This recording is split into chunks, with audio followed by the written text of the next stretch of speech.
只童子两匹布，两只童子两匹布。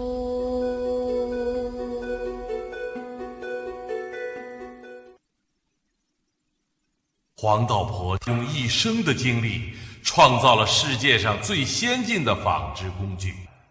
当时松江乌泥泾的纺织品远销海外，黄道婆在国际棉纺史上具有崇高地位。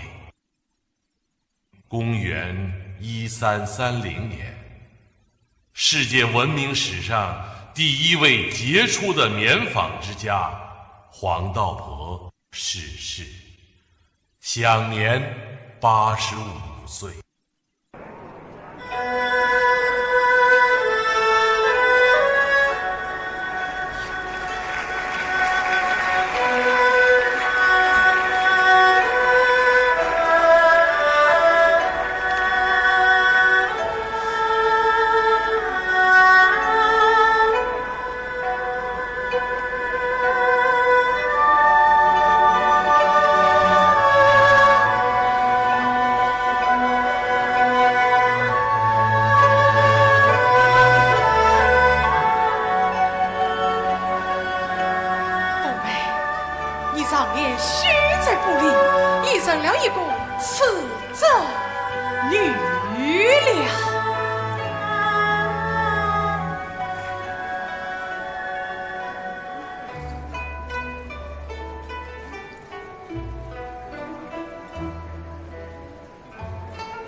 你们要向布儿学习，好好织布。